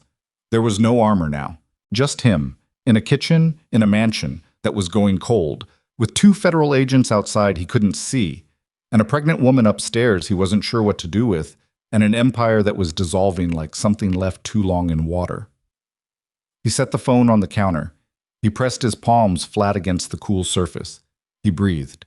And then, from upstairs, he heard Celeste call his name. Not in fear, not in crisis, just his name. The ordinary way a person in a house calls to another person in a house. And something about that ordinariness, in the middle of everything extraordinary, made him close his eyes for a moment. I'm here, he called back. He heard her footsteps cross the floor above him, moving away from the top of the stairs, satisfied, apparently, that he was still in the building. He opened his eyes. He looked at his hands on the counter, not the hands of a man with 20 years of power behind them, not the hands that had signed documents and given orders and made decisions that had shaped other people's lives without their knowledge or consent. Just hands, slightly trembling, belonging to a man standing in a kitchen at 7:30 in the evening, having just dismantled the only world he'd ever known. The front window of the kitchen faced the street. He didn't look at it directly, but in his peripheral vision he could see the outline of a dark car parked 30 feet up from the driveway. Rourke's people, doing what he'd asked them to do, protecting what little remained. He straightened up, pushed himself off the counter. walked to the cabinet and got a glass and filled it from the tap and drank the whole thing standing there, because his throat was dry in the way throats go dry when adrenaline has been present for too long. Then he put the glass in the sink and went to figure out what came next, which was not a plan yet, not even close to a plan, but was the specific stripped-down kind of forward motion that happens when a man has lost everything he was and doesn't yet know what he'll be. And the only thing keeping him upright is the knowledge that somewhere out there, in a city he still couldn't name, a little boy was sleeping without nightmares, safe and entirely unaware that the exhausted, hollowed-out stranger pacing a cold kitchen 700 miles away was about to do the hardest thing he had ever attempted, not to save his empire, to earn the right to say, "I'm his father." The arrest began at 6 in the morning, 3 weeks after Lucian sat across from Rourke in that diner on Chambers Street. He watched it happen on the news. Not from the mansion. He had left the mansion 10 days prior, after Rourke strongly suggested that remaining in a highly visible, easily accessible location was not in anyone's interest, including the federal government's, which now had a considerable investment in keeping Lucian Moretti alive long enough to testify. He was in a nondescript apartment in Jersey City, 2 bedrooms, beige walls, a view of a parking structure that smelled like the previous tenant's cigarettes and was furnished with the specific lovelessness of a place that had never been anyone's home. Celeste was in a different location. Rourke had arranged it. She had packed a bag, a real suitcase this time, not a duffel, and left the mansion without ceremony, and the last thing she said to Lucian before the car came for her was, "Tell me when it's over." Not a question, an instruction. He had nodded. She had gotten in the car. He had watched it pull away and felt the particular loneliness of a man who has cleared the board of everything and is only now confronting the reality of an empty board. On the television, a reporter stood outside the Calabrese family's primary social club in Brooklyn while federal agents moved in and out carrying boxes. The graphic on the screen read, "Coordinated raids target 3 organized crime families." The reporter's voice had the barely contained excitement of someone delivering news they had been waiting for, and Lucian sat on the beige couch in the Jersey City apartment and watched and felt nothing that resembled satisfaction. What he felt was closer to the feeling after a very long illness breaks. Not wellness exactly, but the absence of the acute thing, which creates its own disorientation. The body doesn't know what to do when the crisis it organized itself around is suddenly resolved. His phone buzzed. "Rourke." "You're watching," Rourke said. Not a question. "Yes." "Benedetti is in custody. The Marchetti operation in Boston went at the same time. They coordinated with the field office up there. Rinaldi is in the wind, but we'll have him by tonight." "Marco?" A brief pause. "Cooperated with a different team 2 weeks ago. He'll serve time, but significantly less than he would have otherwise. He made his own arrangements." Lucian absorbed this. Marco, who had said save it for someone who has the time to do something with it, had apparently found his own path through the same woods. He was surprised to find that this didn't feel like betrayal. It felt, if anything, like relief, like proof that the man had enough survival instinct left to use it. "Tommy Ricci?" Lucian asked. "We haven't located him." Good, Lucian thought. He didn't say it. "There'll be a formal proceeding in 6 weeks, Rourke said. "Your attorney will receive the paperwork today. You'll need to be available." "I'll be available." "How are you holding up?" The question was professional, not personal, Rourke asking because the condition of a cooperating witness was relevant data, not because he was concerned about Lucian's interior life. Lucian understood this and answered accordingly. "I'm fine," he said. He wasn't. But fine was the word that closed the conversation, and he needed the conversation closed so he could sit with the silence. He hung up and turned off the television and sat in the beige apartment and listened to the parking structure outside make its ordinary sounds. A car alarm, briefly. The mechanical groan of a barrier arm rising. The distant percussion of the city going about its business in the particular way cities go about their business when someone else's world is ending. The sentencing happened on a Tuesday in October, 14 months after the night in the foyer. The courtroom was not what people imagine courtrooms to be when they've spent their lives in the world Lucian had occupied. It was smaller, more fluorescent, more aggressively ordinary. The wood paneling looked like it needed refinishing. The gallery was half full. Journalists occupied the first two rows with the contained eagerness of people who have been following a story long enough to feel ownership of it. Gerald Park sat beside him. They had barely spoken in the lead-up to this day, not because the relationship had fractured, but because there was very little left to strategize. The cooperation had been extensive and documented, and had produced results that exceeded what Rourke's office had initially projected. The sentencing guidelines reflected this. Not freedom. There was no version of this that produced freedom immediately, but a term that had been reduced by more than half from what the original charges would have carried. The judge was a woman in her 60s with short silver hair and the expression of someone who has been presented with every category of human failing and has long since moved past the stage of being surprised by any of it. She read from the sentencing document with a precision that was neither harsh nor gentle, just accurate, which in this context was its own severity. Lucien listened to his life described in legal language and felt the strange dissociation of hearing accurate words applied to things he remembered as having texture and weight and context, reduced now to dates and dollar amounts and organizational designations. 20 years collapsed into paragraphs. People he had known, their names, their roles, their fates, listed with the clinical brevity of a document that had no interest in narrative. When the judge asked if he had anything to say before sentencing, he said, "No, Your Honor." Park looked at him sideways. They had discussed this. Park had prepared a statement about cooperation, about demonstrated remorse, about the mitigating circumstances that the court had already been provided in writing. Lucien had listened to all of it and then said he would speak for himself. And now he was choosing not to speak at all, and Park's sideways look communicated this discrepancy with the eloquence of a man who has learned to say entire paragraphs with a single expression. Lucien had his reasons. He didn't want to perform remorse in a courtroom. He didn't want to say words that were true in the context of legal procedure, but that were aimed at an outcome, reduced sentiment, favorable impression, rather than at the people who actually deserved to hear them. Remorse spoken into a microphone in a fluorescent room for the benefit of a judge was not the same thing as remorse earned and demonstrated over years of actual behavior, and he had spent enough of his life performing things he didn't mean to have a fairly precise understanding of the difference. He would say what needed saying to the people who needed to hear it, not here. The sentence was 4 years, with credit for time in custody during proceedings, and with the possibility of early release contingent on continued cooperation with ongoing investigations. Park received it with the slight exhale of a man who had been hoping for exactly this number and was professionally careful not to show it. Lucien received it with stillness. 4 years. I thought about a boy who was right now, somewhere between 1 and 2 years old, learning to walk and talk and understand the shape of the world. He thought about 4 years from now, and what age that boy would be, and whether 4 years was too long, and whether any length of time was long enough. He didn't have answers. He had only the sentence and the commitment he had made to himself in the kitchen of a mansion that no longer existed in any meaningful sense, and the understanding that commitments made to oneself in kitchens at 7:30 in the evening are worth exactly as much as the behavior they produce. He stood when the judge stood. He let Park shake his hand.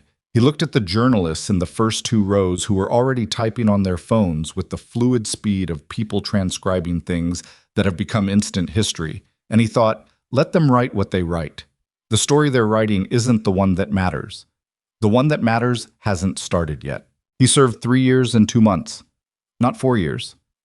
3 years and 2 months, because the cooperation had been more extensive than the initial agreement contemplated, and because Rourke's office submitted a letter to the parole board that said, in the careful language of a federal agent who had been doing this long enough to mean what he wrote, that Lucien Moretti had provided material assistance that directly resulted in the dismantling of 3 organized crime organizations and the prosecution of 41 individuals, and that in his professional assessment, the man who had walked into Greco's diner at 9:30 in the morning was not the same man who had built the empire those organizations had tried to consume.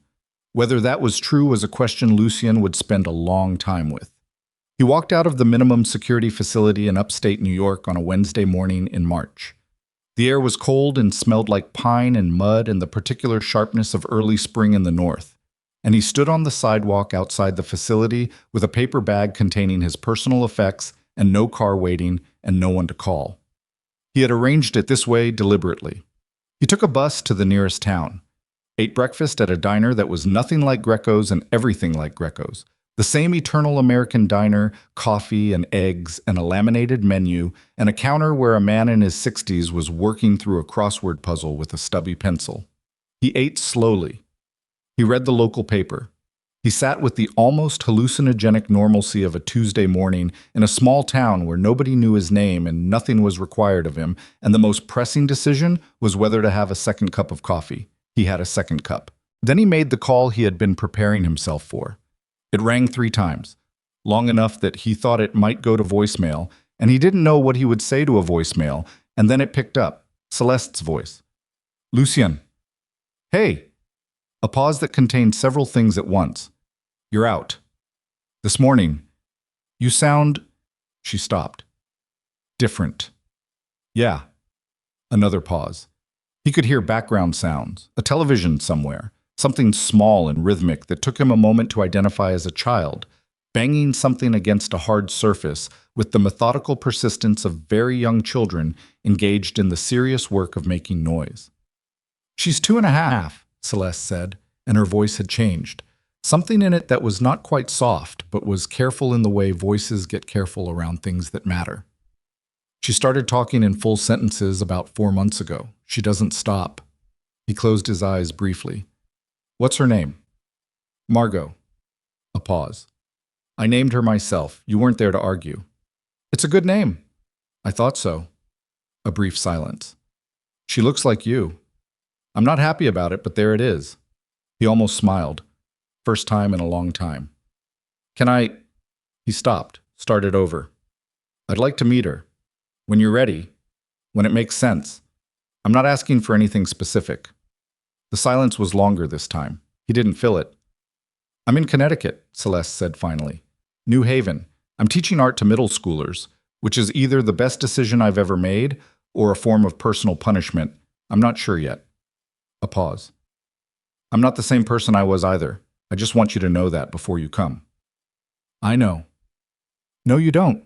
You know the person who walked into your house in a silk dress. That person made a lot of choices I don't entirely recognize anymore." "I know that person too," he said. "I'm not coming to relitigate anything." Another pause. "Call me when you're in Connecticut. We'll figure out a time." "Okay." "Lucien." "Yeah." "Don't make promises to her, not yet. She's 2.5. She doesn't track promises the way older kids do, but I do. So just show up. If you're going to show up, show up. If you're not, don't start." "I'll show up," he said. "Okay," she said. And then, very quietly, almost as if she was deciding to say it as she was saying it, "She's going to like you. She likes people who are honest about what they don't know. I don't know why, she just does." He held on to that for a moment. "Okay. Okay." A pause. "Goodbye, Lucien." "Goodbye." He sat with the dead call for a while. The diner hummed around him. The man with the crossword puzzle asked the waitress if she knew a 6-letter word for perseverance, and the waitress said tenacity without looking up, and the man counted the letters on his fingers and made a sound of satisfaction. Lucien left a tip that was too large for the meal and walked out into the cold March air. He found Elena 8 months later. Not through Carver, not through any investigator or resource or the machinery of the man he used to be. He found her the way people find things when they stop hunting and start paying attention, through a sequence of ordinary events that accumulated into an address. Her brother Marco, not his Marco, her brother Marco Vasquez, the one who had told her at the engagement party that Lucien wasn't afraid of anything, had a small legal practice in a coastal town in Massachusetts. Lucien found this through a bar association listing, which was public record, which required nothing more sophisticated than knowing someone's name and knowing how to use a search engine. He drove to the town on a Saturday in November, not to Marco's office, just to the town, because he wasn't ready to know the address yet and wasn't sure the address was his to know. He walked around the town for 2 hours. It was a small place, a harbor, a main street with the kind of shops that sold things people actually needed alongside the things they sold for the tourists who came in summer and were gone by October. A hardware store, a bakery, a library with a hand-lettered sign in the window advertising a children's reading hour on Saturday mornings. He stopped outside the library. Through the window, he could see a woman sitting in a low chair in the children's section, reading aloud to a cluster of small people seated on a rug around her. The woman had dark hair pulled back and was using her hands when she read, the specific, unconscious expressiveness of someone who doesn't know they're performing, who is simply doing something they love. He recognized her hands before he recognized her face. He stood on the sidewalk and watched through the glass for a long time without moving. She was thinner than he remembered. Not dramatically, not in a way that suggested hardship. Just the way people's faces sharpen with age and experience. The softness of their 20s resolving into something more defined. She was 34 now. She looked like a woman who had built herself a life and knew it and was not in any way performing the knowledge of it. The boy beside her, not on the rug with the other children, but in a small chair next to hers, because he was apparently the assistant rather than the audience, was 4 years old and had Lucian's jaw and Elena's eyes and an expression of concentrated seriousness as he helped turn the pages that was so specific and so recognizable that Lucian's chest did something he hadn't experienced in years. He stepped back from the window, found a bench across the street, sat down. He was still sitting there when the reading hour ended and the children came out with their parents, and the street filled briefly with the particular noise of small people being recoordinated into coats and cars. Elena came out last, holding the boy's hand. She had his jacket over her arm and was saying something to him. He couldn't hear it, but from the boy's expression it was something funny, because the boy was laughing with the full-body commitment of a 4-year-old who finds something genuinely funny, head back, completely unguarded. She looked up. She saw Lucien across the street. The laugh died away from her face, not into anger but into something more complicated. The expression of a person encountering something they have thought about many times and are now discovering that thinking about it and experiencing it are two entirely different categories. The boy looked up at her, then across the street at Lucien, curious in the way children are curious about strangers who are sitting very still. Elena said something to the boy, reached into her bag and produced what appeared to be a juice box and handed it to him with the competent efficiency of a mother who keeps juice boxes in her bag because children require juice boxes, and then she crossed the street. She stopped 6 feet from the bench. She didn't sit down. She looked at him for a long moment. He looked back at her. He had rehearsed nothing. He had decided deliberately not to rehearse anything, because rehearsed words in this moment would be the wrong kind of words. "You look terrible," she said. "I know. You've lost weight. Prison will do that." She absorbed this with a slight nod. Her eyes were moving across his face the way they used to move across documents, reading, cataloging, determining. "How long have you been in town?" "About 2 hours. You didn't call." "I didn't have your number, and I wasn't sure I had the right to use it if I did." She looked at him steadily. A woman who had spent 3 years building a life she was proud of, standing in front of the man who had made that building necessary. There was no warmth in the look, but there was also, he noted, and he was aware that he was noting it with the specific hopefulness of a man who has very little left to lose, the absence of hatred. Not forgiveness, not welcome. Just the absence of the thing that would have made this conversation impossible. "What do you want, Lucien?" "To see him," he said. "Not today. Not right now. If that's not... I just need to know if it's possible, eventually." She looked across the street. The boy was sitting on the library steps, working the juice box straw, with his tongue, in the focused, methodical way that children approach problems. He had the jacket now, one arm in and one arm not, apparently unconcerned with completing the task. "His name is Daniel," she said, still looking across the street. "Daniel. After my father." She turned back to Lucien. "He knows he has a father. I told him when he was old enough to ask. I told him his father was someone who made very bad choices and is trying to make better ones." A pause. "I didn't tell him more than that because more than that isn't age appropriate. But I didn't lie to him." "Thank you," he said, and he meant it with a fullness that the words couldn't quite contain. She looked at him for another long moment.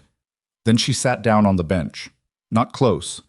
The opposite end, with a deliberate gap between them that was not hostility, but was absolutely a boundary, clearly placed, non-negotiable. "Tell me what happened," she said. "From the beginning. All of it." "That's going to take a long time." "I have time," she said. "Daniel can finish 2 juice boxes before he starts looking for me." So Lucien told her. Not the legal version, not the version calibrated for an audience, not the version that positioned him advantageously. He told her what had actually happened. The accounts. Marco.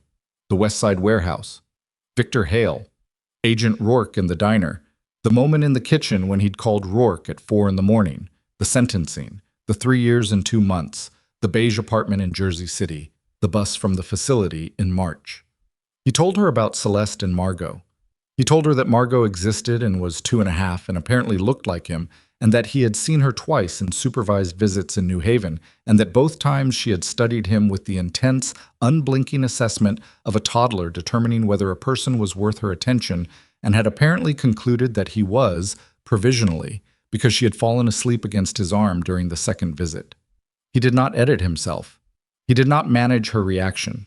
He watched her face as he talked and let the things that moved across it move. And when her jaw tightened at certain parts, he didn't speed through them. She listened without interrupting. Elena had always been an exceptional listener. It was one of the things he had taken entirely for granted, the quality of her attention. He understood now what it felt like to receive it without deserving it. And the difference between that and how it had felt when he had it, and didn't notice, was large enough to be its own kind of grief. When he finished, the street around them had gone quiet, in the way streets go quiet in small coastal towns in November, when the light starts fading early and people move back toward warmth. Across the street, Daniel had finished the juice box and was now standing on the library steps looking up at something on the building's facade. A carving, maybe, or a detail in the stone, with his head tilted back and his hands in his jacket pockets, in a posture that was so much like Lucian's own posture that Elena, looking at her son, felt something turn over in her chest that she was not entirely prepared for. He does that, she said. Looks at things for a long time, buildings, mostly. He told me last week that he wants to know how they decide how tall to make them. Lucian followed her gaze to the boy. What did you tell him? I told him that's a question for an engineer. A pause. He asked me what an engineer is. What did you say? Someone who figures out how tall things should be. Lucian was quiet for a moment. That's a good answer. I thought so. She was still looking at Daniel. He's a good kid, Lucian. He's genuinely good. Not in the way that means easy. He's not easy. He has a temper, and he doesn't like being wrong, and he'll argue with me about something for 20 minutes if he thinks I'm incorrect, which, a faint, rueful smile, is a trait I can't entirely attribute to your side of things. No, he agreed. But he's kind, she said. Fundamentally. When another kid at his preschool was upset last month, Daniel went and sat next to him and just sat there. Didn't say anything, just stayed. She paused. The teacher told me about it. I cried in the parking lot for about 10 minutes, which I'm not proud of. Lucian didn't say anything. He was looking at Daniel, who had concluded his study of the building facade and was now examining a crack in the steps with the same focused attention. He can know you, Elena said. Her voice was quiet and very direct. I'm not going to prevent that. I never intended to prevent that. I just needed to know that you were, she paused, choosing the word carefully, stable enough for it to be safe. For him. I understand. I need you to understand something else. She turned on the bench to look at him directly. I don't know what this looks like, between us. I'm not ready to answer that question, and I may never be ready to answer it in the way you might be hoping for, and I need you to be okay with that going in, because if you're here as a strategy toward a different outcome, then I need to know that now. He met her eyes. I'm not here as a strategy. Then what are you here as? A man who made catastrophic mistakes and is trying to figure out if there's anything worth building on the other side of them. He paused. Not between us. I'm not here to ask for that. I'm here because he's my son, and because you're the person who raised him alone for 4 years, and you deserve to look at me and determine for yourself whether I've actually changed or whether I'm just another version of the same performance. She held his gaze for a long time. Have you? She asked. Changed? I don't know how to answer that in a way that doesn't sound like a performance, he said. So I'll just say, I know things I didn't know before, about what I cost people, about what I cost you specifically for 7 years. And knowing it doesn't make it different, but it means I'm not walking around in the dark about it anymore. She looked at him for a moment longer, Then she stood up. She crossed the street, crouched down next to Daniel, said something in his ear. The boy looked across the street at Lucian, looked at his mother, looked back. Then Elena straightened up, took his hand, and walked him across the street. They stopped in front of the bench. Daniel looked at Lucian with Elena's eyes, direct, measuring, entirely unintimidated by the situation, and said, "My mom says you're my dad." Lucian leaned forward, elbows on his knees, putting himself closer to eye level. "Yeah," he said. "I am." Daniel considered this with the thoroughness of a child taking new information seriously. "Where do you live?" "Right now, I'm staying at a place nearby." He paused. "I'm figuring that out." "We live on Carver Street," Daniel said. "We have a dog named Biscuit. He's not very smart, but he's nice." "That's a good combination." "Mom says it's better to be nice than smart." He looked at his mother briefly. "I think you can be both." "You can," Lucian said. "Are you both?" Lucian held the boy's gaze, 4 years old and already asking the questions that adults spent decades avoiding. "I'm working on it," he said. Daniel nodded slowly, apparently satisfied with this answer. He looked down at the sidewalk. "There's a crack here," he said, pointing. "It goes all the way to the curb. I think it's from when the ground freezes." "Probably," Lucian said. "Water gets in and expands when it freezes." Daniel looked up with genuine interest. "How do they fix it?" "They fill it. It takes a while. And sometimes it cracks again in the same place." "But they still fix it." "Yeah," Lucian said, "they still fix it." Daniel looked at the crack for another moment. Then he looked back at Lucian with an expression that was, in its own 4-year-old way, an assessment rendered. "Okay," he said. And then he looked at Elena. "Can we get hot chocolate?" "In a minute," she said. She was looking at Lucian. I was looking at her. Between them was everything that had happened. The foyer, the suitcase, the wedding ring, the empire, the 3 years, all of it.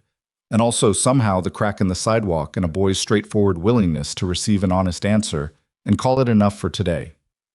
"There's a place around the corner," Elena said. "They do a decent hot chocolate." A pause. "If you want." He stood up from the bench. "Yeah," he said. "I want." They walked around the corner, the 3 of them, in the November light that was going gold and thin, the way light goes in late afternoon in New England, and Daniel walked between them without being told to, holding Elena's hand on one side and, after a few steps, reaching up for Lucian's hand on the other side, with the matter-of-fact confidence of a child who has simply decided that this is how the configuration should be arranged. And Lucian felt the small hand close around his and felt the weight of it, actual, physical, undeniable, and understood that this was the only empire that had ever mattered, and the only one he had ever truly lost, and the only one that, with enough years of honest work, might be built back into something real. Not the same. Nothing was ever the same, but real. The coffee shop was warm and smelled like cinnamon, and someone had put a string of small lights in the window that lit the glass from inside, and Daniel pressed his face against it briefly before Elena steered him through the door, and they found a table near the back, and they sat down, and it was not dramatic and not perfect, and not the ending that anyone looking at the beginning of this story would have predicted. But it was true, and for the first time in a very long time, the truth was enough.